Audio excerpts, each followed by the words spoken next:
Hello, everybody. I'm David Armstrong. Welcome to the very first Broadway Nation live stream event. I have never done this before, so wish me luck. It's kind of exciting, but also a little nerve-wracking. Over the next 90 minutes, you're going to have a chance to meet Rick Pender and hear how he came to write this truly amazing book, the Stephen Sondheim Encyclopedia. You also have a chance to ask questions of him, and I know there's a lot of Sondheim addicts and fans out there, so I can only imagine you will have questions. And then we're going to challenge you because we're also going to have a trivia contest. And some of the questions are pretty challenging. I thought I would know them all immediately when Rick sent them off to me, but I had to think a little bit about some of them. So we'll have and there'll be some prizes as well. But first, I want to introduce you to my wonderful partner and who really was instrumental in putting this event together, Gail Leander Wright. Gail is a serious Sondheim enthusiast. She recently retired from a long career as a book publicist, and she did that so that she could study and teach full-time about Stephen Sondheim. She facilitates the National Online Sondheim Study Group and gives periodic webinars and lectures about Sondheim's work. And right now she's preparing 2 courses that she will teach this summer and in the fall. And in the middle of all that, when she learned that Rick Pender would be bringing out his Sondheim Encyclopedia, she brushed off her publicist hat and got in touch with Rick and offered to help him find his readers. I'm so grateful to Gail for hooking me up with Rick so that I could bring you word of his remarkable book, both through the podcast and through today's live stream event. Please welcome Gail Leander Wright. Thanks so much, David. And thanks to all of you for joining us to celebrate Rick Pender and the Stephen Sondheim Encyclopedia, which just came out yesterday. So and you can use it for working out as well, right? Totally. It is hefty because it's comprehensive, because it has in it pretty much everything you're going to ask yourself about Sondheim, and then a bunch of things that you wouldn't have thought to ask. So it's a pleasure to thumb through. You find all kinds of treasures and delights in it. And the stuff that you do know, but you want to refresh yourselves on, is written in a really engaging manner. It's just, love this book. So I want to introduce back at you David Armstrong and say that I met David first because I became a fan of his podcast, Broadway Nation, which tells the extraordinary story of how immigrants, Jews, queers, African Americans invented the Broadway musical. And I really do think that this podcast is one of the smartest and most provocative things that I've encountered, both about musical theater and theater in general, but also really about popular culture.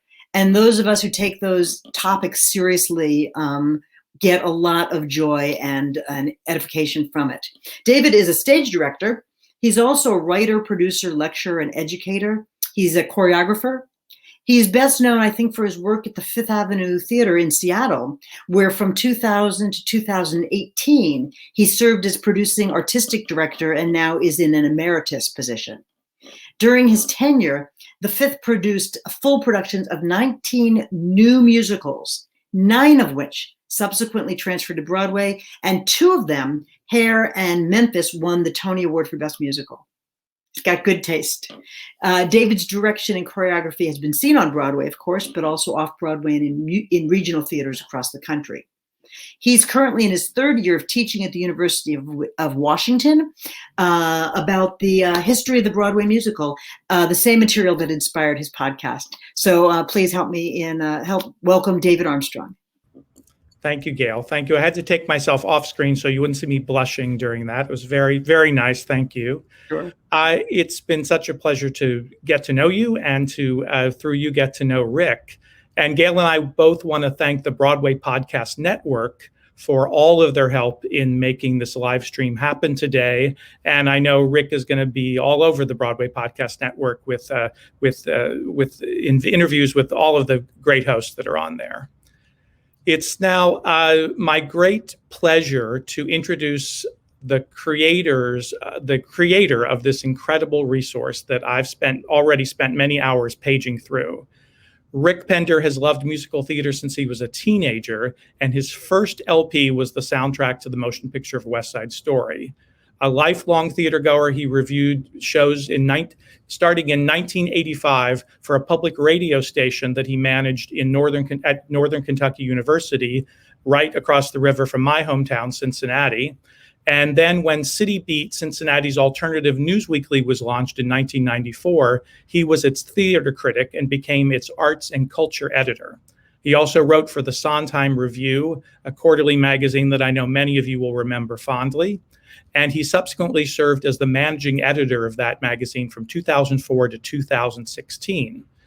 In 2017, he launched everythingsondheim.org, a website that is now hosted by Signature Theater in Arlington, Virginia.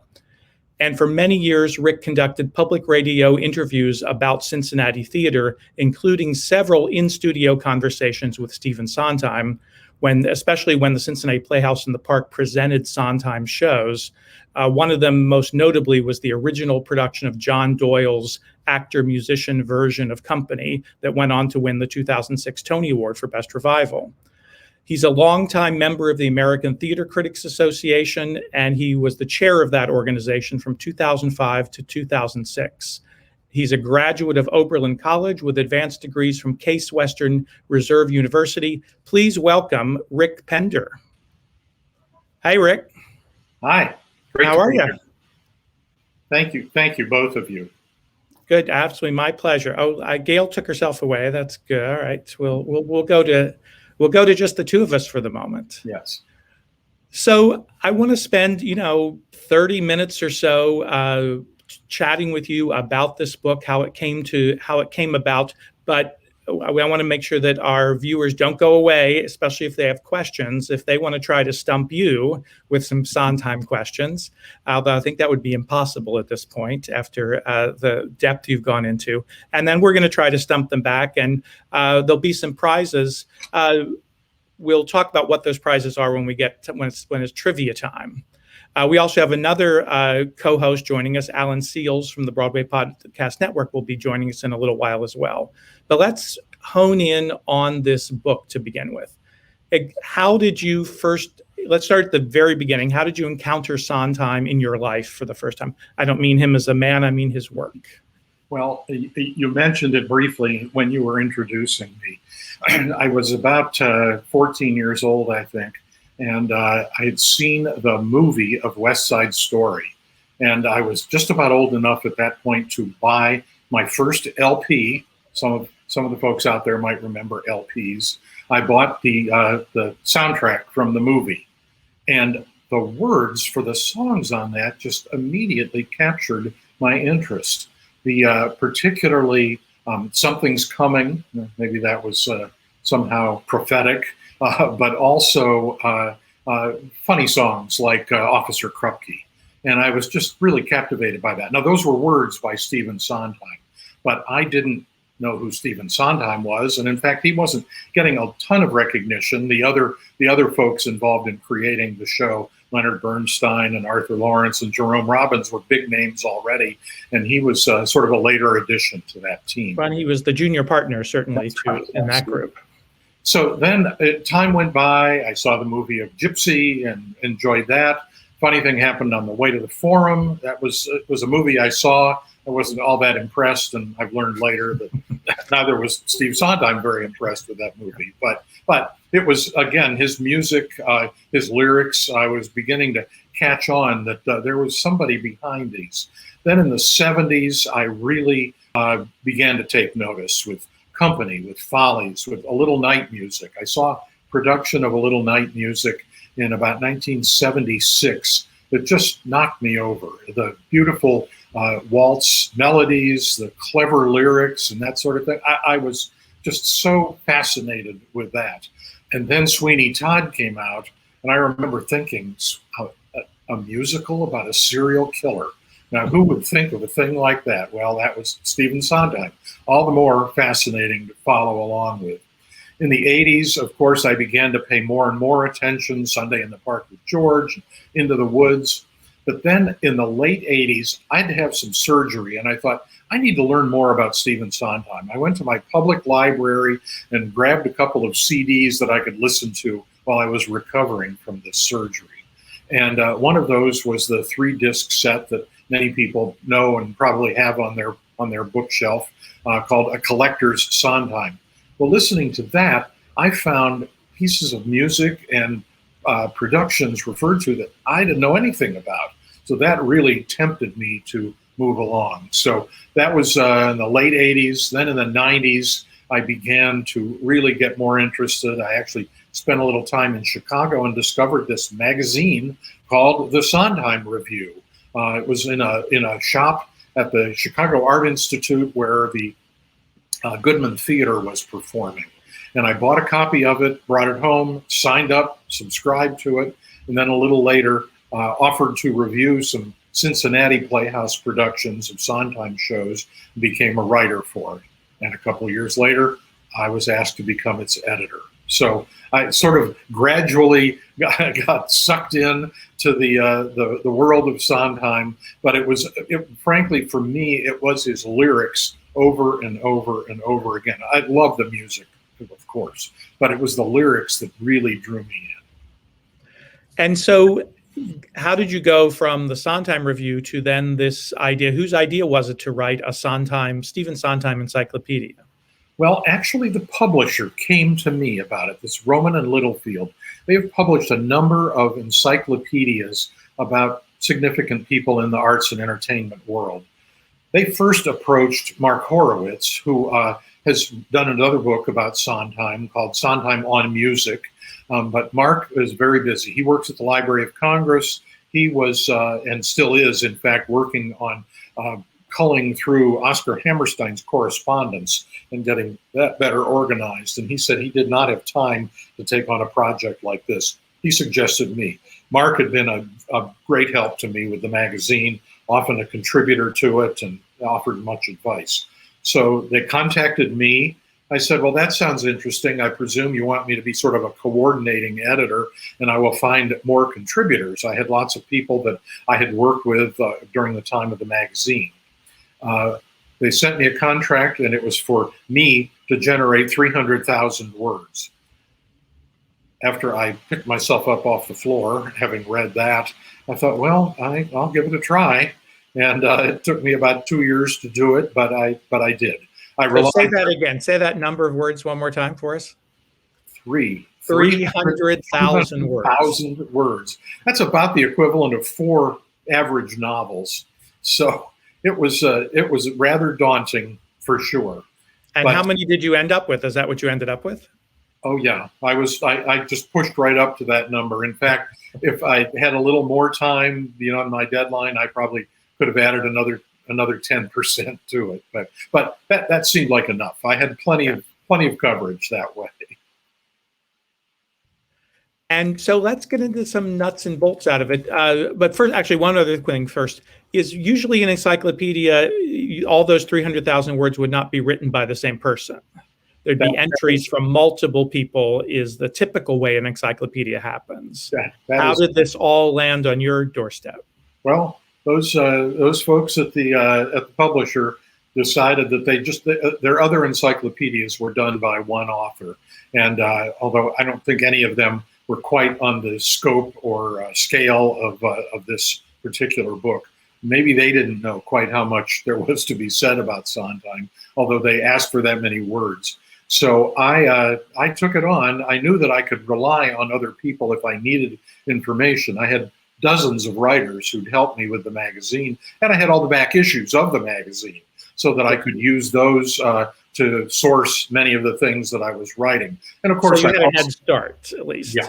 I also had Sondheim's lyric studies, which are tremendously useful in terms of commenting about all 18 of his shows. And I had Meryl Seacrest's biography for much of the background that I needed to sort of put things in context. So I had plenty of resources available to me, but it was pretty much all on me to do all the writing. Well, so you had some sort of unofficial partners, but it still was all you had to. And I want to again cite my most particular unofficial partner, and that would be Mark Horowitz again. He had written a series of 10 excellent features for the magazine called Biography of a Song. And he took some of Sondheim's best known works and really analyzed them in terms of lyric writing, music theory, all of that sort of thing. They were lengthy pieces, longer than I could have used in the encyclopedia, but Mark quite willingly gave me permission to adapt them. So I reduced their volume somewhat down to 1,500 to 2,000 words. They all appear in the encyclopedia with due credit to Mark. But beyond that, I pretty much generated everything else. And how long did it take you to do this? Just about 2 years. I began at the beginning of 2018 and finished writing late in 2019. The original plan with Rowman and Littlefield had been to publish the book April a year ago, but then a little thing called the COVID-19 pandemic came along and sort of stopped the world. Rowman and Littlefield furloughed a number of its editors, and everything just sort of went dark on this project for about 6 months. It picked up again last summer, and now we're published. It's quite a relief to get to this point. That I can imagine. So now let's do the nuts and the bolts. How many entries are there? How many pages? How many shows are described? What give us sort of the overview of everything that's in there. What's in there? Okay, 650 pages. That's the big picture. We saw Gail hefting that it's about the size of a phone book, I guess. That's 131 entries. 18 of them are about Sondheim's major musicals, all the Broadway shows, and then a few other things that maybe didn't quite make it to Broadway. Evening Primrose is in there, of course, and Roadshow, which it went a lot of places, but never quite to Broadway. So those are all certainly covered. But I also have a lengthy biographical entry about Sondheim, and then other pieces about other aspects of him and his life, his favorite movies, his opinions about opera, his opinions about movies, and his favorite movies, the awards that he has won. So all of those get various kinds of entries. And then I dug into people that he worked with over the years, directors, book writers, orchestrators, actors, designers, and many, many, many of them are included with an emphasis on their interconnection with Sondheim, but also to try to give a picture of their full careers. So all of his collaborators, basically, but especially the ones who worked with him multiple times or on multiple projects or have a longer history with him. That's right. And that includes some actors as well, correct? Oh yes, many, many, many actors. Particularly people who originated roles. My original list of what I might cover in this was over 200. I collapsed quite a few of those, many of which were actors, into the specific shows, and still talked about them at some length. So it's not that they are ignored, but they appear within that. But if there were anyone who was in multiple shows, and anyone who was nominated for or received a Tony Award, I pretty much tried to be sure that they were covered in full. Of course. And how involved was Sondheim in the writing of this? I know you've met him a number of times. You've interviewed him. You correspond with him quite a bit, I believe. How much interaction did you have in putting this together? For a man his age, he's still a busy guy, so I didn't bother him a lot. But whenever I had questions to try to clarify a detail, he would quickly respond to my emails.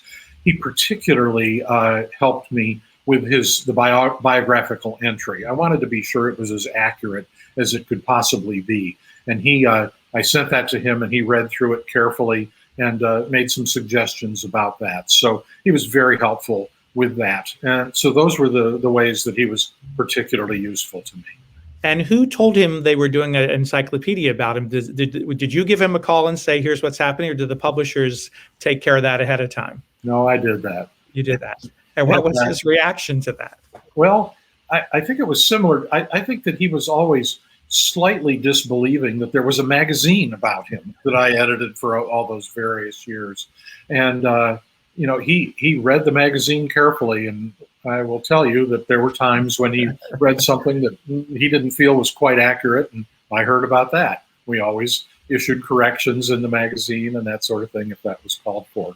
So I think he was pleased that this book was coming about, and that was part of why he was so willingly responded whenever I did have questions. As far as I know, and correct me if I'm wrong, he is the only Broadway composer, lyricist, let's say songwriter, Broadway songwriter, to have not only a magazine exclusively devoted to him, but now an encyclopedia devoted to him. As far as I know, that is true.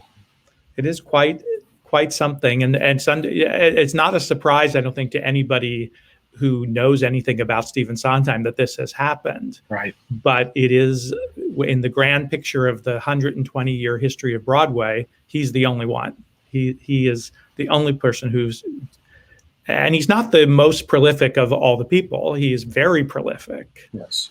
But it's really interesting. I can't think of anyone who is more deserving, given the quality of his output and the impact that his work has had. Part of why I wanted to include many of those people is that for many of them, their careers are largely rooted in their interactions with him. And right. I think that's an important factor in why a book like this is especially justified. Well, and so you really have ended up with a history book about the entire history of Broadway in a way, because if you've got Otto Harbach and Lin-Manuel Miranda in the book, you've basically done 100 years of Broadway right there. That's right. And that connection, as people who listen to my podcast know, that's one of the things I'm the most interested in, most passionate about, is the way this art form has been passed on from person to person, hand to hand, like a medieval craft in a certain way. Yes. And I think, which is incredibly unusual. I don't know of any other kinds of endeavors that get passed on that way today, where it really is one artist to the junior partner, who becomes the senior partner, who becomes the mentor to the intern, to the apprentice kind of system. That's very true. Yes. And he, of course, he had that great benefit of working with several masters ahead of him. That's right, and particularly Oscar Hammerstein. Exactly. Yeah. Did you ever catch him on anything? Did he ever mistake any facts that you double checked and said, "No, Steve, I'm sorry, you're wrong. This really did happen this way"? No, and I'm glad that I never had to tell Stephen Sondheim that he was wrong, because I don't think he ever is. He has an amazing memory. I mean, anyone who has looked through the two lyric studies that he wrote know that he goes back into just incredible detail about rehearsal processes and events that happened 30, 40, 50 years ago. So I never had doubts about anything that I got from him, and there was nothing that I thought, well, I'm going to trip him up with this question. So let's talk about a couple of the entries in the book. What's the longest entry in probably his biography, I'm assuming? Yeah, I would say that's the longest one. I mean, the other long entries are the ones about the shows, because I go into quite a bit of detail about each show. There's a synopsis of each show. There are sections that talk about the music, the songs, the creative team that was pulled together for it, the actors who took on the major roles. I also have a section in each of them that is sort of summarizes critical reaction to the original production. And then I typically try to list important subsequent productions, revivals, and that sort of thing. And if films have been made of them, those are also included. So those tend to become the longest entries. And what's the shortest entry? The shortest entry, it might be the one about pencils and paper. Some of you may know that Sondheim is a great fan of the Blackwing pencils because they have to be sharpened frequently, so he has to keep getting up to do it. It's a way he could avoid working, right? Because he had to sharpen the pencil. That's right. And he likes to write on long yellow legal pads because it's the right sort of size and has lines on it for him to put music or to write lyrics and ideas for words and that sort of thing. So yes, that I would say though that's the shortest entry. And didn't he buy that pencil company, or he didn't buy the pencil company? There's some story about that. I read it. I can't remember now what it was. He bought a big supply of them because someone suggested to him that they might go out of business. They did, in fact, go out of business, and he had a whole closet full of them. I don't know that it was the complete inventory of the company, but subsequently another pencil manufacturer has brought them back, so they are available again. So if any budding composers and lyricists out there want to emulate Sondheim, they can acquire some of those. So in doing this survey of all things Sondheim, did you arrive at any conclusions about him? Have you arrived at what his greatest show is? What's the one of all his great shows? What's the one that would stand up for all time? Well, I guess if you pose the question that way, I would say it's probably Sweeney Todd. I mean, it is the most monumental, the epic sweep of that. The fact that it not only gets produced by theater companies, but frequently by opera companies. Very different, I think, when it gets produced in that way. And he has things to say about that too, which you can read about in my entry about Sondheim and opera. But I think that that's probably the one that will be there. But there are so many others. I mean, Into the Woods is produced much more frequently than any. In fact, it's produced much more frequently than almost all of his other shows put together. Yeah. So, and that is in part because of the I guess you could call it sort of family-friendly content of that show. If you don't pay too much attention, well, or just watch the first act, perhaps. But exactly. But there are so many others. I mean, I think that Funny Thing Happened on the Way to the Forum is really today seen as a classic in the genre of musical comedy, and shows that he had a part in with West Side Story and Gypsy are certainly among some of the greatest musicals of all time. So it's a little hard for me to try to come down on one in particular. When I'm asked what is my favorite Sondheim show, I always say, let's see, what day of the week is it, and what did I see most recently? Right. Because they all have things about them to recommend them. One thing that I will say that I did, that came around to me was working on all of this material and being so impressed with so many things, how different each show can be, and yet how high the quality is, and the intellect behind them always shines through, no matter the subject matter, the story that's being told, the characters who are being created. And that was a broader based impression than I had certainly in my earlier years of paying attention to Sondheim. I think by the time I'd edited the magazine for a dozen years, I had pretty well captured the length and breadth of what he was all about. Right.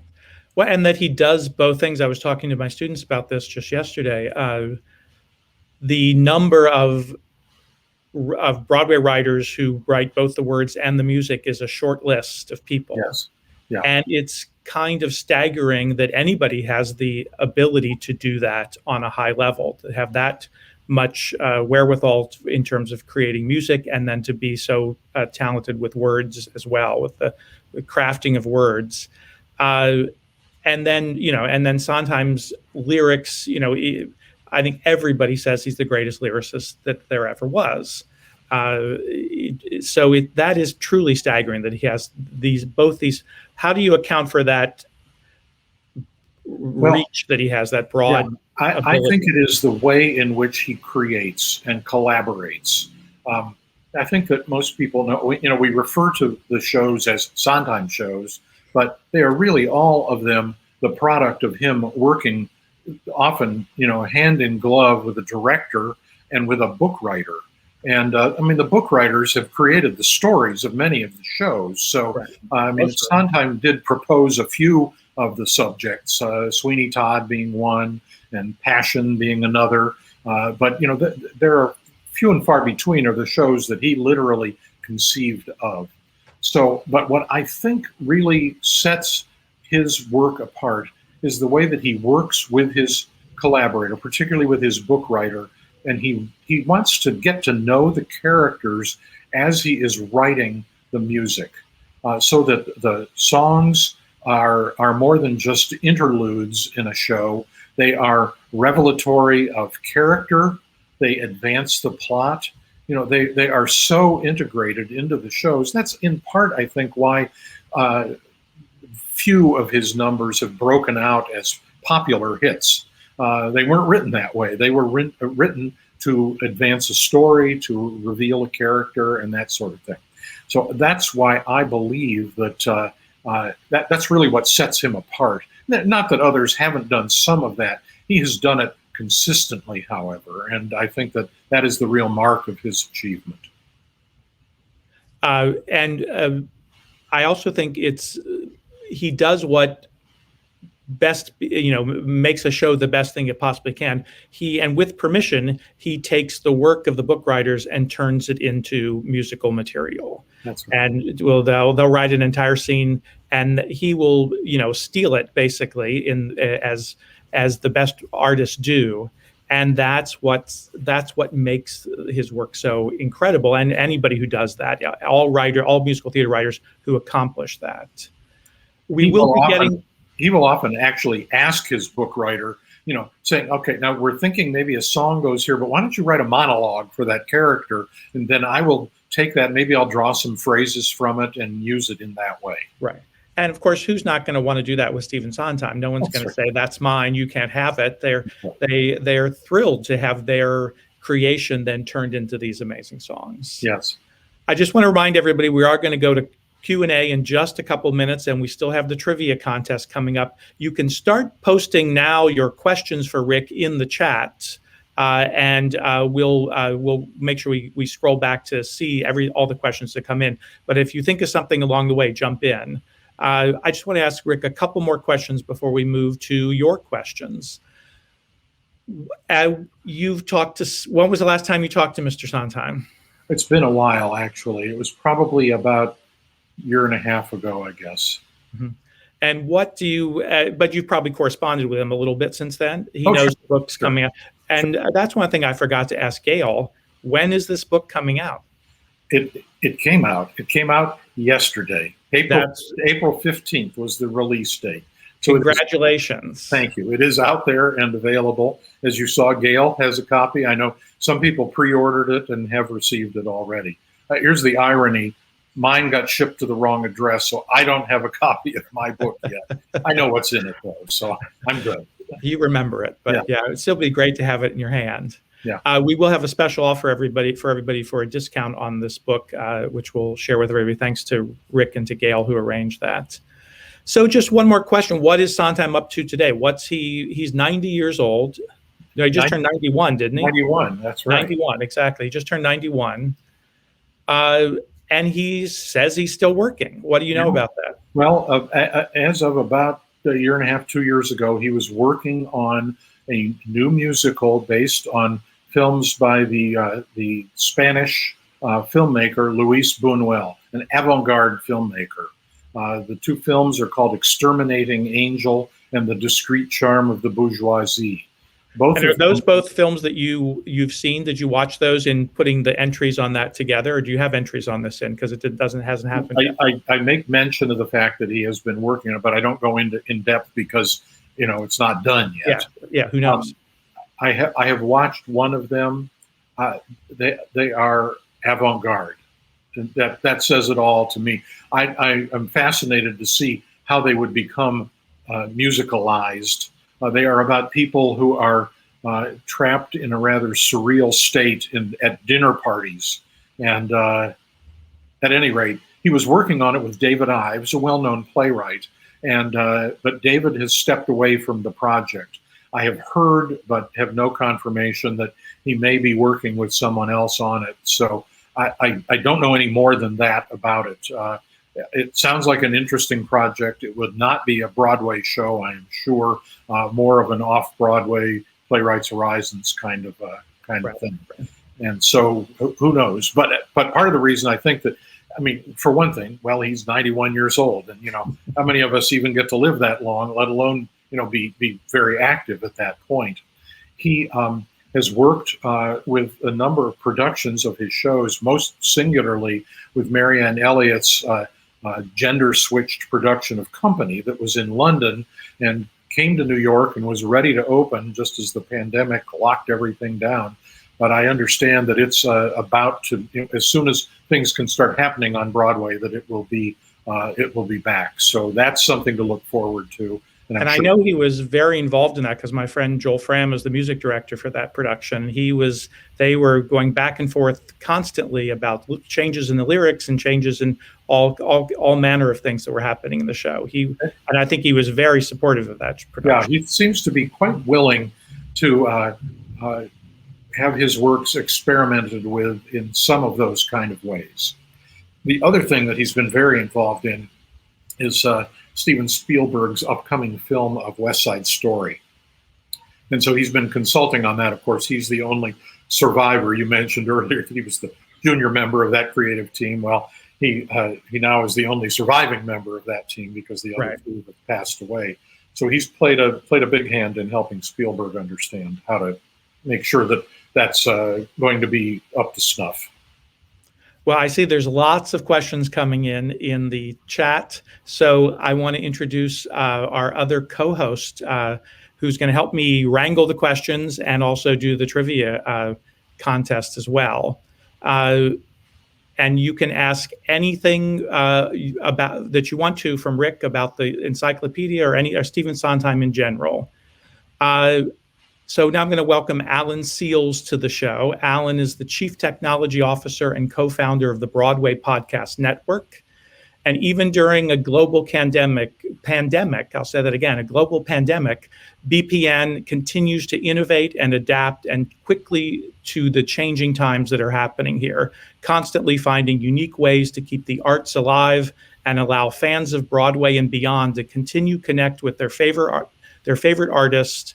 And he's also the host of his own podcast, the Theater Podcast, which explores the personal stories of artists with intimate conversations with each of his guests. Please welcome Alan Seals to the show. Hey, Alan. You're muted, Alan. I knew that. I was just testing you. How you doing? How you doing? Sorry, I was changing my input behind the scenes. It muted me. Okay. No problem.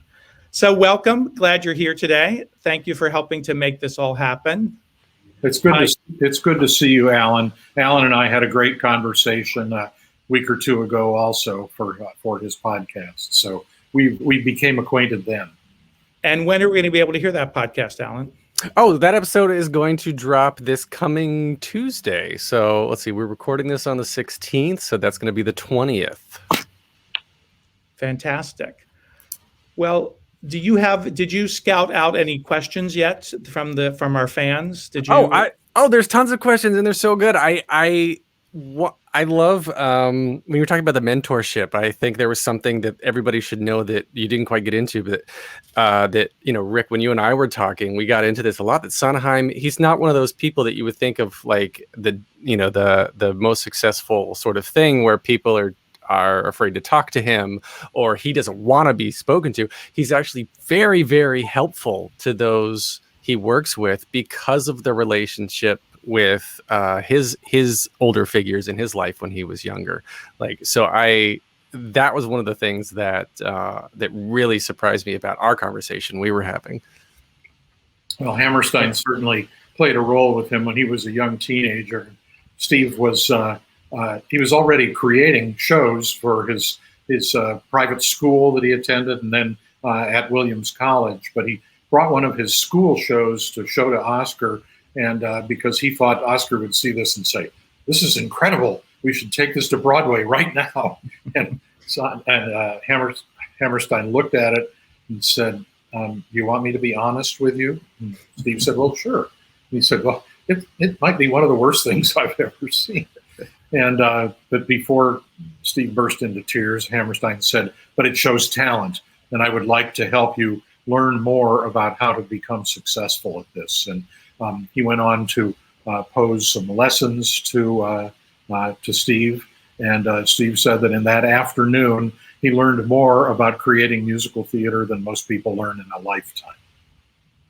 I've got a question here for you, Rick. This is from Scott Ryan, who says hello to you. He worked with you at the Sondheim Review. Yes. And he's curious about why the song Rich and Happy got rewritten to be that frank in Merrily We Roll Along. Well, there was a great deal of rewrite that went on with Merrily because of its initial lack of success. And some of that was based on the fact that Frank is not a very likable character when it begins. And the Rich and Happy sort of seem to celebrate that in some ways that I think they tried to soften somewhat with that Frank. It's still, there's a lot of ego involved in both of them, but I think that might be the fundamental reason that was changed. Cool. There's a question here from WMF Hirschman. Was there a show that he felt he never quite nailed as artistically that he would have liked? I guess something that he didn't nail as artistically as well as he would have liked to. One of his own shows, is that what you're understanding? You know, I think that might be said about Merrily because, you know, they kept trying with that. And the other one, although he and Weidman say that Roadshow is now what they intended Bounce to be, but there are some people who would probably take exception to that. They've stopped working on it after, oh gosh, what, it was about 12 years, I think, that they had various false starts and restarts and that sort of thing. But Steve says that he and John are satisfied that was the show they wanted to create.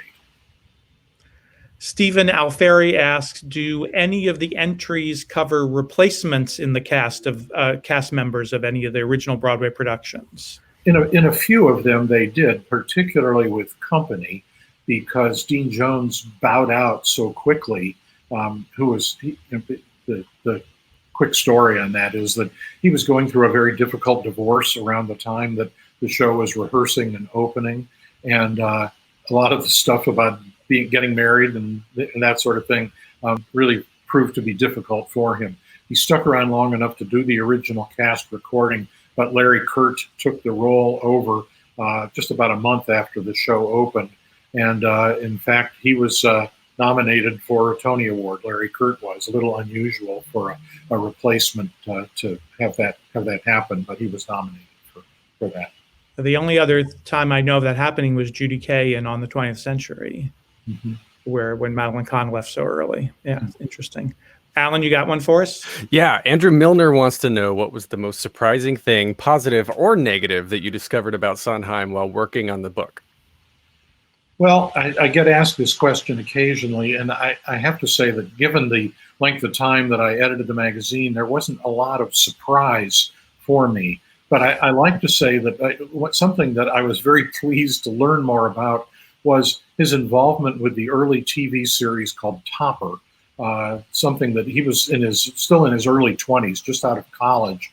Went out to Hollywood and wrote scripts for about a half a season of this early TV sitcom about a very stuffy banker, British banker who's living in the U.S. now and buys a mansion that belonged to a young couple who died in an avalanche, but they're still haunting the house.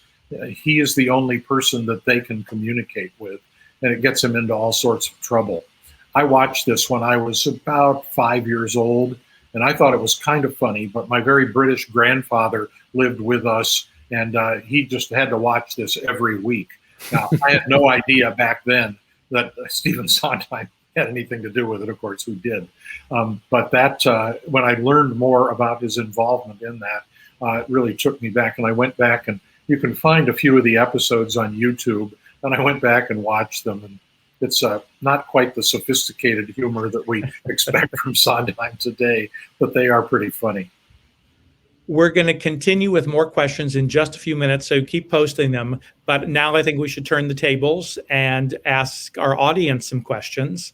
That's right, it is trivia time. So the way this is going to work, here are the rules. one of us will pose a question, one of the three of us will pose a question that only real bona fide Sondheim aficionados will know the answer to. And the first person to post the correct answer in the chat will win the prize. And tell us what the prizes are, Rick. Well, I have a lot of back issues of the Sondheim Review. For instance, here's one with an interesting character. I love that cover. Of Steve. And I am going to bundle up 3 or 4 of these for each person who is the winner, and I'll mail those out. I think that across the bottom of your screen, you will see my email address crawling across there. So if you are the winner, please mark that down and send me your mailing address, and I'll get these off to you in the next week or so. And you're just going to pick these at random, right? You're just going to go, Yes, I've actually gone. Meeny, miny, moe. Yeah. They are totally random from sort of 3 different. They're 3. Each one is 3 or 4 years apart from another one. So they'll give you some different perspectives on things. All right, Alan, you're going to lead us off with the first trivia question. Gail and Rick and I will be scanning the chat here to see who comes in first. All right. First question is, which one of these titles was never attached to the show that we now know as Roadshow? Is it Bounce, Gold Rush, or Wise Guys? Which of these titles was never attached to the show that we know now as Roadshow? Bounce, Gold Rush, or Wise Guys? Jeremy Sutherland is the first one I see here. Is that correct? Yeah. Wow, so many people. We're getting everybody. That's great to everybody. But I think Jeremy is the winner. Is the first one? No, I don't know. Now I'm confused. I've got Mark Strauss. You got Mark Strauss? Yeah, Mark Strauss is my first comment here. All right. I'll tell you what, we're going to let Jeremy and Mark both be winners today. Yay! So there we go. Oh, yeah. And somebody corrected me. Thank you so much. Judy did not get nominated for a Tony Award for that. For some reason, I thought she did. She should have. I saw her do that, so she should have been nominated. I'm going to use my other sound effect then. Yeah, that's me. Buzz, yeah. I'm out. All right. I would not win the On the 20th Century Trivia Contest. So here's the next question. And Gail, if you can keep your eye on the chat too to help us there. Sunday in the Park with George was developed at which off-Broadway theater? I probably don't even need to get to the theaters here before somebody answers it, but I will. Playwrights Horizons, the Public Theater, or Second Stage? Anybody? Well, there's always a delay going out, but then it's going to come Eric back. Price, now Orlando Byron. Now are they jumping in weird? Howard Gradet. How do we know? That's very weird. From top to bottom for me, Howard is first. Howard Gradet, I think I'm saying it right. All right, we're going to take Howard. You were watching and I wasn't. All right, Rick, this is your turn. Okay. What peculiarity of actress Glynis John's voice led Sondheim to make first several phrases of "Send in the Clowns" questions? So let me read that once more, a little more effectively. What peculiarity of actress Glynis John's voice led Sondheim to make several phrases of "Send in the Clowns" as questions? So the first 3 phrases of that song all end with a question mark. They're all questions. Right.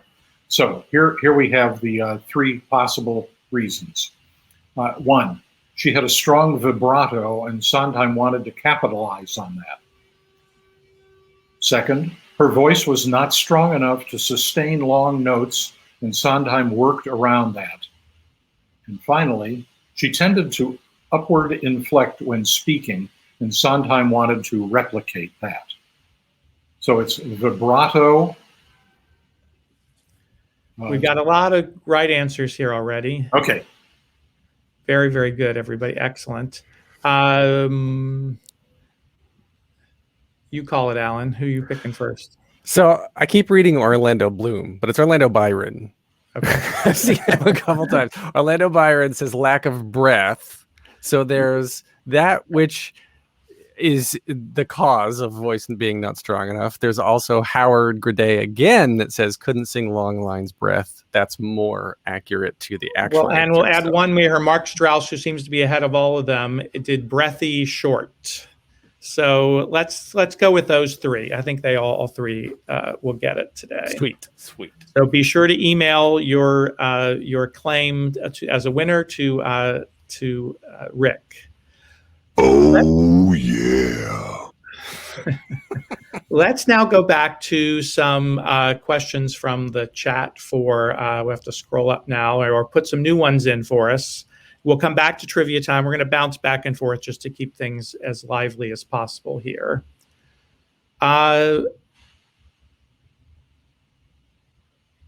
Who's supposed to take this one? I guess it doesn't matter. I'll jump in. Yeah, go ahead if you got one.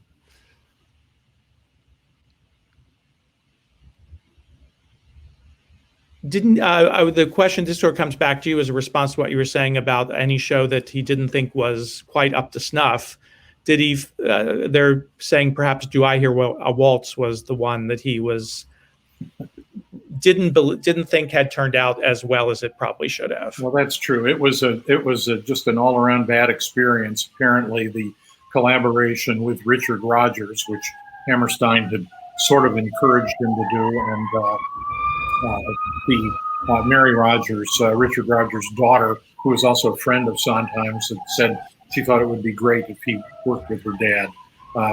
Rodgers was sort of near the end of his career, and it was a generational difference between them. And Sondheim has said that was a show that just didn't really have a reason to be created. It has some okay music in it, and there are people who feel strongly that it's perhaps a better show than Sondheim. I think that his judgment of it is colored very much by the fact of his negative personal experience working on the show. But it lives up to the standards of many musicals from that era, I think. And the title song is sensational. I love the title song. Yeah. That question came from Edward Osterman. Thanks, Edward. I've got a good one here from Barry Schillmeister, who's watching on Facebook. Sondheim has allowed a lot of interpretations of his work, individual singers, versions, rewrites of his original lyrics, movie versions, the latest company, etc. So what variations that you know of, are there any variations that you know of that have been suggested to him that he's rejected? There have been a number of directors who have proposed handling company as if Bobby were gay. And Sondheim and George Furth, both rather adamantly, both who were out, they were both gay men, said no, that's not the case. I mean, some people thought that perhaps there was some ulterior or hidden motive behind Sondheim, and that Bobby's unwillingness to commit in a relationship is because of being gay. Sondheim has said, and George Furth echoed right in with him, that was never our intention. And so they have, they really shut down anyone asking to do it. And in fact, I think there were at least one or two occasions where a production was mounted with that approach and the rights got pulled on it. So that would be the one I would hold up as an example there. Here's one from Mark Strauss.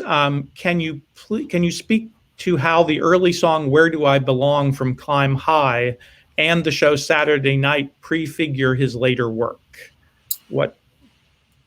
Well, so those shows, the Climb High was from his student show, and then Saturday Night, when he was in college, right? Right, when he was at Williams. It was produced, I think, during his junior year at Williams.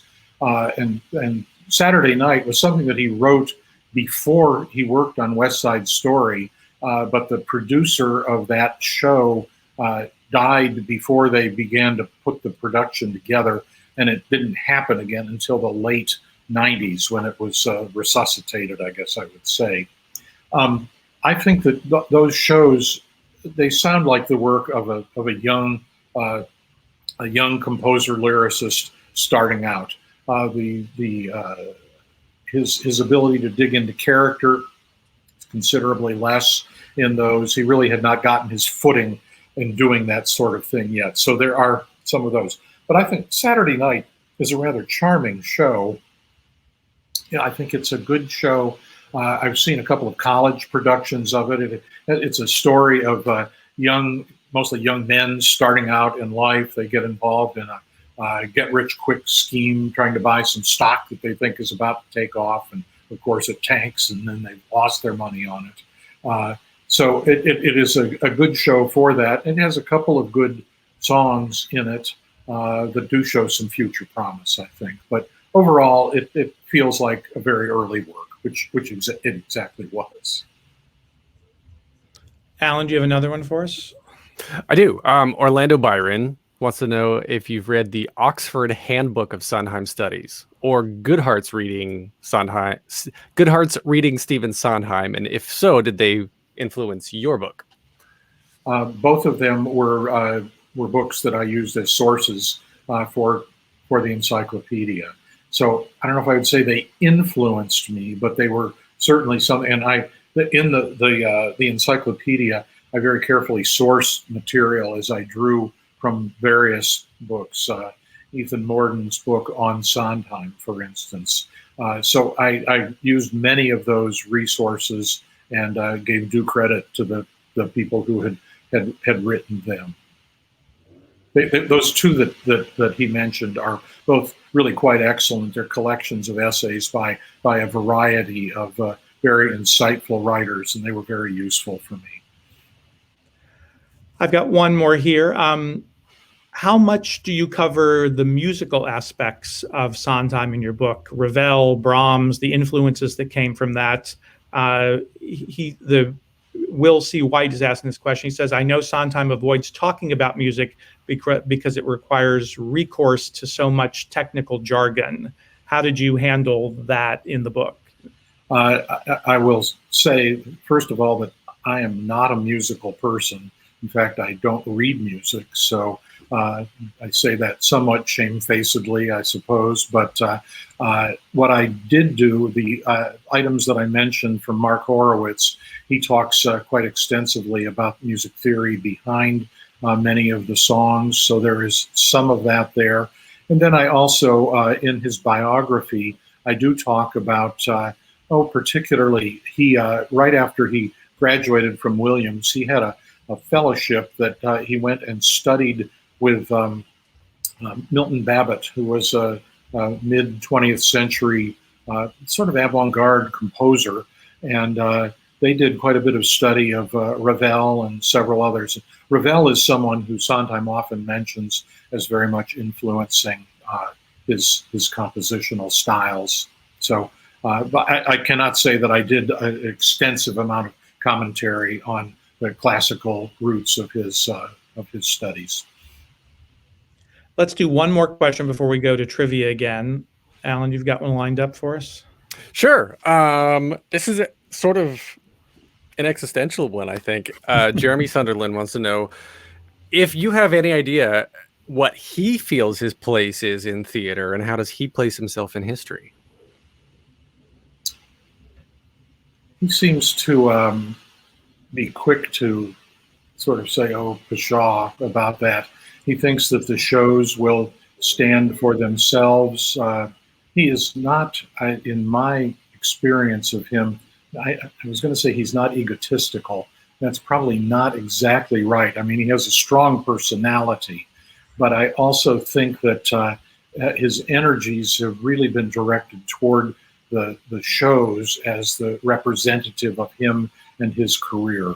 So that would be what I would say. I think that he knows that he has made several comments about phrases that he has used in songs that have gotten picked up, like "send in the clowns." We hear that in much more common usage, frankly, in many cases, without even really understanding what that song is about. But he said when he heard a line like that being used, he knew that his work was really beginning to have an impact on the larger culture. I have had very little contact with him, but I do know he loves his shows to be done. He likes that he wants them to be produced, and I think, takes that pride that every writer does when, no matter how famous or accomplished you are, you just love sitting there and hearing the audience respond to your show. He's very much that. I think that's very, very true. All right, let's go back to trivia again. Rick, you have the first one leading off here. I do. We'll just do our best. It's very hard to tell who is the winner, but we're doing our best to do it. Okay. And let me just tantalize people again. Here's another copy of the Sondheim review. There we go. This is a cover from the production of Company at the Cincinnati Playhouse. That's Raul Esparza up high in that cover image there. So that'll be one that will go out to someone. And everybody's going to get 3 copies, right? Yes, maybe 4. Send an envelope with 3 or 4 copies. 3 or 4 copies, yes. Right. About whom, this is the trivia question, about whom did Sondheim write a parody of Kurt Weill's The Saga of Jenny? And I'm going to give you 3 choices here: Leonard Bernstein, Arthur Lawrence, or Jerome Robbins. Bernstein, Lawrence, or Robbins? So he wrote a parody of that famous song from Lady in the Dark. Yeah, we got several good answers here already. I say I'm giving Will C. White, I think, is the first one from what That's what I see. Okay. All right, Will C. White, you're the winner in this one. Congratulations. Let's go on to the next one. And that was for a birthday celebration or something, wasn't it? What was the occasion that happened? It was for, it was called The Saga of Lenny. Right. In fact, you can find the lyrics for it in Look, I Made a Hat. And I think Lauren Bacall performed it at Tanglewood. And Bernstein was there. He's probably conducting there. So there was some big celebration of Bernstein. Yeah. Yes. Great. Okay, Ma, I've got the next one. Why did Sondheim recoil, is the way Rick put it here, but was he offended may not be the right word, but concerned and upset when he first saw Michael Bennett's staging choreography for the great number from Follies, Who's That Woman? So what was Sondheim had a reaction to it, and was why was he upset about it?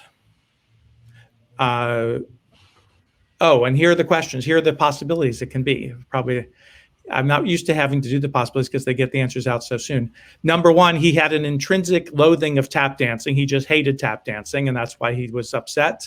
He felt that the older women were not up to the athleticism required, and it was unfair to make them do that number. Or 3, Bennett had removed Sondheim's macabre idea of saving a space for a deceased member of the chorus. Originally, the idea is there's going to be an empty space where the woman who was no longer alive was supposed to be doing her dance. Who do we get there? I wasn't watching. Was it Edward Osterman? Again? He's fast. Let's pick another one too, just to be fair, just in case. Another right answer. Was the stage with the missing actress, says Stephen Ortiz. Okay, let's do with Edward and Stephen. Fantastic. What's interesting about that is that idea comes back in Michael Bennett's staging of a chorus line when they line up at the very end of the show and there's one dancer missing. So he took Stephen. Did Sondheim have a reaction to that when he saw a chorus line and saw his idea reoccur? Do you know about that? I don't know the answer to that. That would be an interesting question to ask him.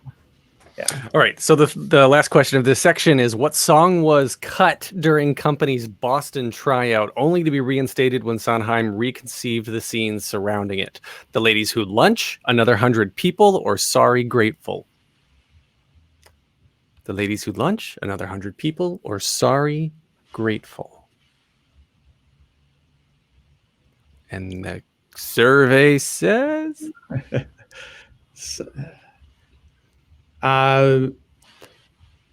Paul Klein is the first one I see, Another 100 People. Yep, I got that too. Great. Congratulations, Paul. Again, be sure to put send your name into the email address that's scrolling across the bottom of the screen as we speak. What happened? Rick, tell us the situation there. Was it in a different, it was not that scene with the park bench, I'm assuming originally, or was it a different? That was how it was solved. The song was in there for Pamela Myers to sing, and the show was running long, and they decided that they had to remove a few things, and that was one of them. She was fresh out of college. In fact, a little side note on that, she's a graduate of the University of Cincinnati, the first graduate of their musical theater program. She had gone to New York and got cast in that show. She was, about 22, 23 years old. Sondheim knew that, this was going to be a hard thing, and he went to her and said, I'm going to see if I can find a way to get that song back in. And that's when they created the park bench scene where, we spin out to the three girlfriends, and then the number is sung in between each of them. In between meeting each of the girlfriends. Got reinstated that way. Pamela Myers, by the way, the first production of a Sondheim show at the Cincinnati Playhouse that I reviewed for the Sondheim Review was Sweeney Todd, and Pamela Myers, all grown up, was playing Mrs. Lovett in that one. Not very much like Marta. I actually directed her in a different production of that, and she was sensational. But I'll tell my Pam Myers story, a Cincinnati Pam Myers story. When I was about 10, I was taken to see a production of How to Succeed in Business Without Really Trying on the Showboat Majestic, which had just been acquired by the University of Cincinnati as a summer stock theater, basically.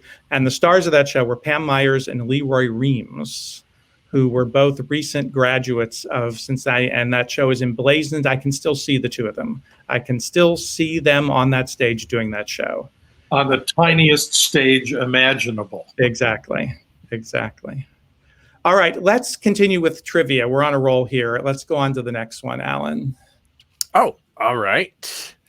Let's see. All right, so which of these is probably Sondheim's favorite film? Citizen Kane, Hangover Square, or The Seven Samurai?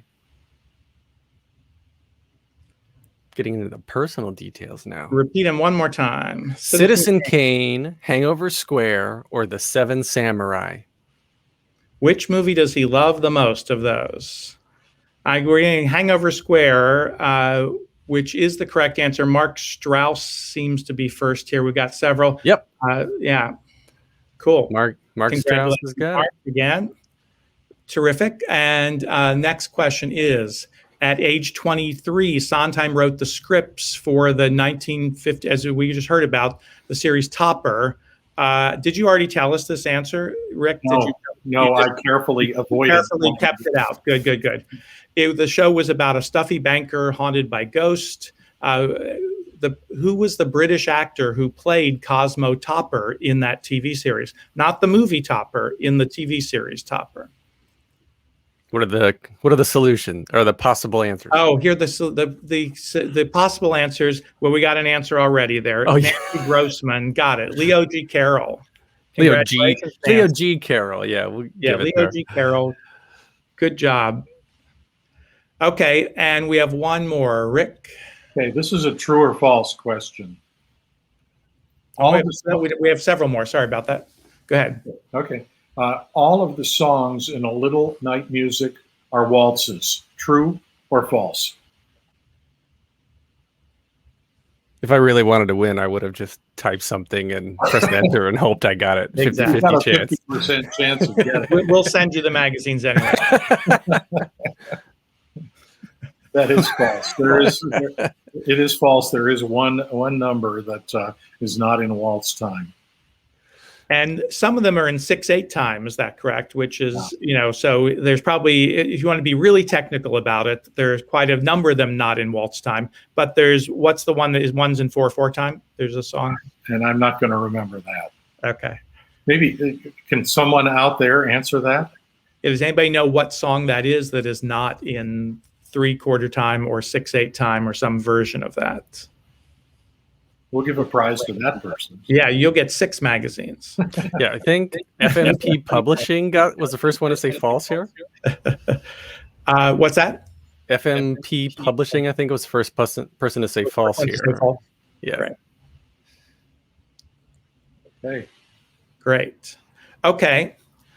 Moving on. We'll finish out our trivia and then we'll end with some more questions at the end. So here's another trivia question. Does that me?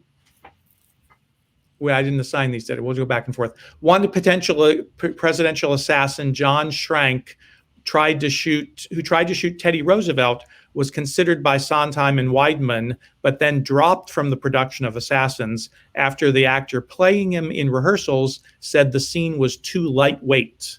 Who was that actor that played John Schrank in the workshops of Assassins? This is a hard one. They're getting harder now. Anybody know? What actor? Here's some possibilities: Christopher Durang, Mandy Patinkin, or Lawrence Guittard. Was it Christopher Durang, Mandy Patinkin, or Lawrence Guittard? Chris Durang, somebody. We got several here. Michelle Houle, I think, is the first one. Mm-hmm. But we'll let Percy for now, also for you now, whatever, also be a winner there. Great. So Percy and Michelle. Okay. Right. Let me take this next one because I don't understand the last one. Okay. All right. Sondheim proposed the original concept for just 3 of his shows. Name them. Which shows were his ideas? Which shows were all his ideas? No clues this time. That's right. These shows didn't come from Hal Prince or didn't come from somebody else. They were his ideas. Let's see. So are we looking for somebody who knows all 3? Well, yeah. We'll see. It would be great if somebody knew all 3.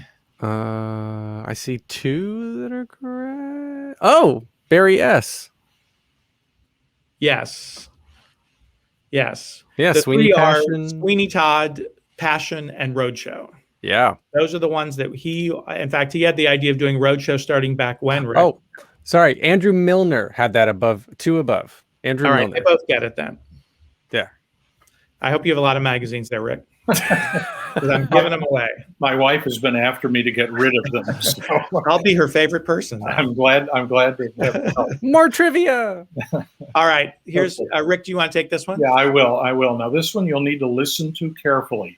I'm going to read the names of some characters from Sondheim shows, and I want you to tell us which one is not the name of a character in a Sondheim musical. So one of these is you made up, is fictitious, or is not a person not a character in the show. That's right. Okay, so here they are: Baby June, Baby Joan, Betty, Deirdre, Emily, Larry, Max, Meg, and Nellie. I'll go through that list once more, unless someone has it already. Not yet that I see. Okay, let me give it again.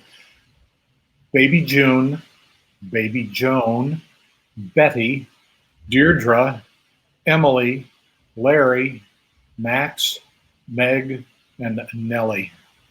We have a winner. SLBWay, I believe, is the first one out with Deirdre. Everybody else. So let's talk through those. Baby June, everybody knows what that is. What's Baby Joan? Now that's Anyone Can Whistle. Betty. Betty is from Sunday in the Park with George. Emily. Emily is from Follies. Max. Also from Follies. Larry is Company. Correct. Meg. Meg is from Merrily. Nellie. Nellie is Mrs. Lovett. So that leaves Deirdre. Well, why did you come up with that name? Because Deirdre is Angela Lansbury's daughter's name. Okay.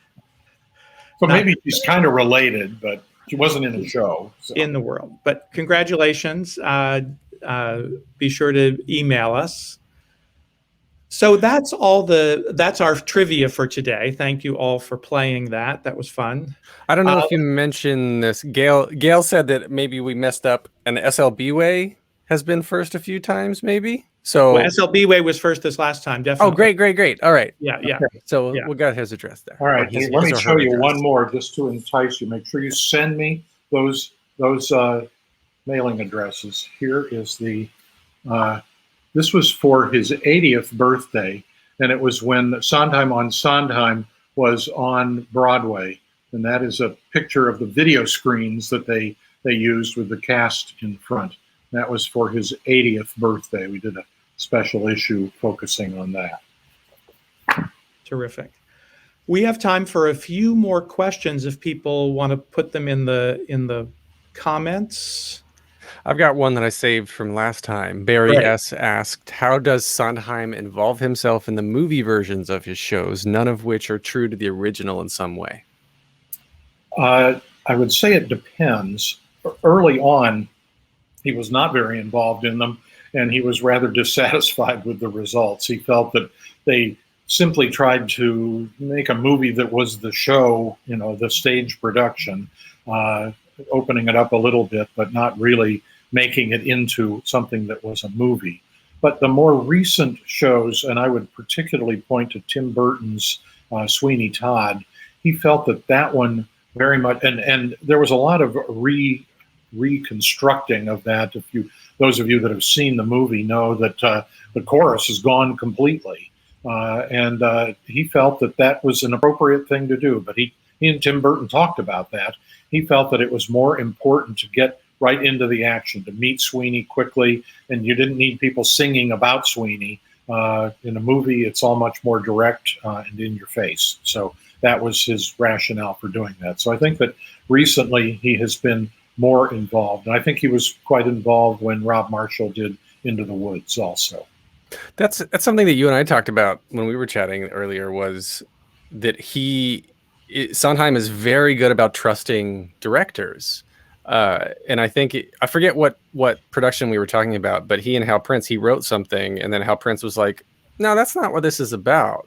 And even though Sondheim wrote it, he went with Hal Prince's vision.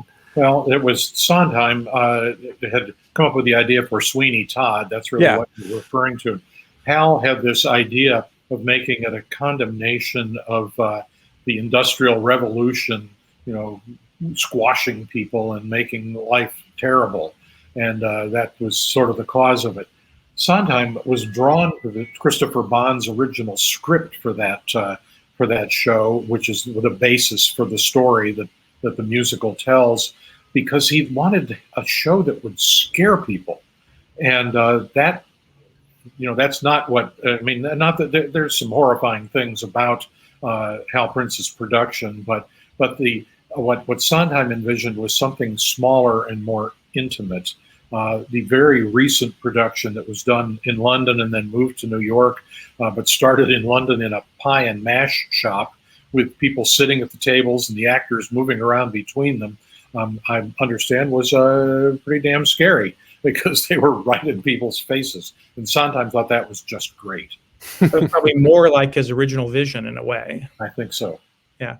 We have a question here, Rick, about the editing process. What was that like on such an immense work? How was that handled?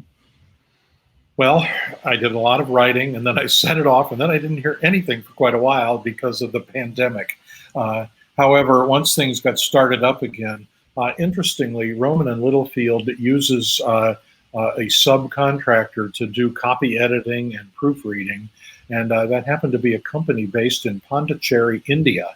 So I was in touch frequently with an editor there who was managing a proofreader and a copy editor with questions about things periodically that needed to be answered. So that was how it was handled. I will say that the editor who originally recruited me to this project left Rowman and Littlefield, and then I got handed around to a couple of other editors as we ramped up to the pandemic and then during the pandemic. So it was a little bit daunting to get consistent editing support.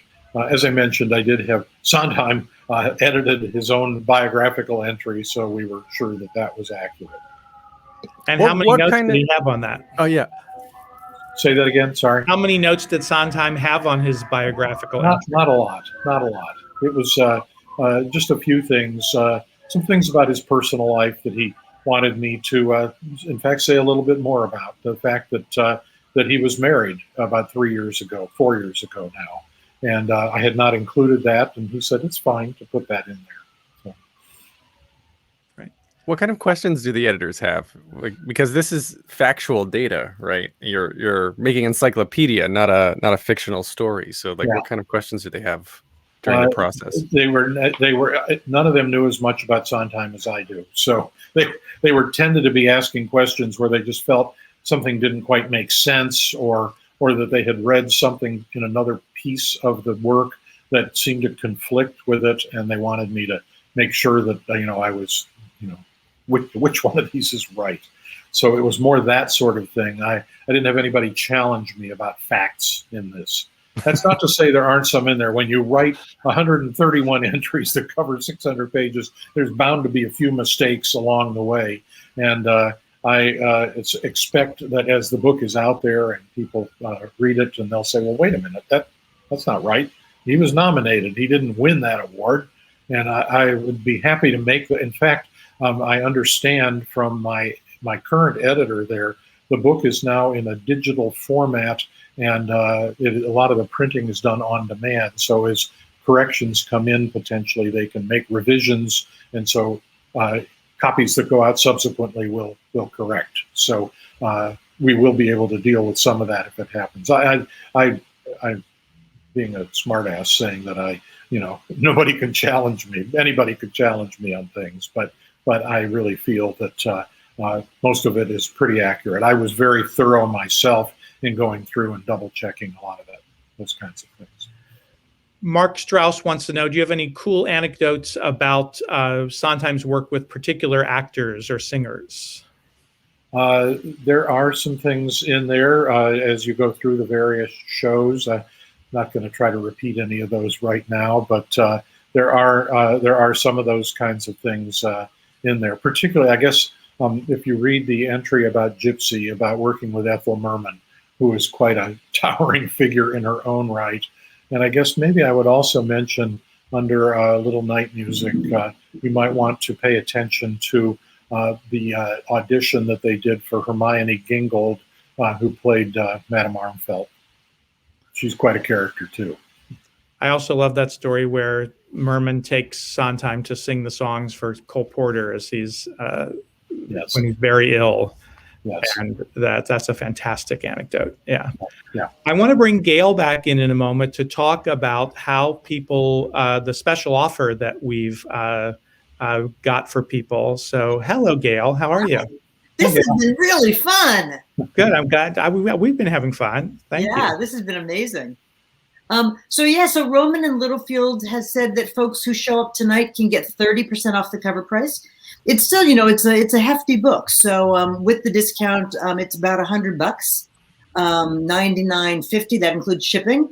And what you do is you go to www.rowman.com, and there'll be a place to put in an offer code, and it's RL, that stands for Roman and Littlefield, F and D. So Roman and Littlefield, friends and family is what it stands for.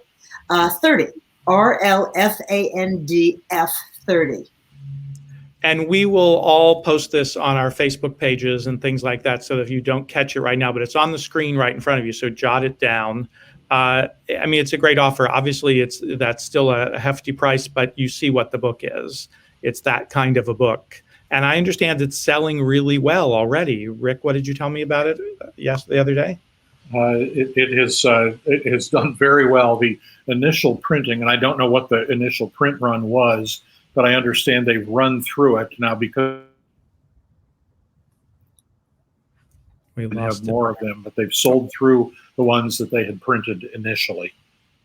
And they're reprinting more. We lost you there for just a second, but yes, they're on they are printing more. Yes. Great. I'm reading in the chat that people's copies have arrived or are scheduled to arrive. People are exclaiming about their excitement about receiving it, which is kind of cool. Yeah. Sure. Fantastic. Yeah. Well, this has been really fun. Thank you so much. And thanks for everybody who has tuned in today. I have never done this before, and now I can say I have. I want to thank Gail and Rick, and especially I want to thank Alan for and you and the entire team at the Broadway Podcast Network for helping to make this happen. How many podcasts now on the network, Alan? Oh gosh, we've got over 100. We're yeah, we're still going strong and growing, and Broadway's ramping back up now, so things are about to get really busy. Yeah, absolutely. Can I- I mean, it was kind of amazing that you ramped up just before the pandemic happened, but amazing.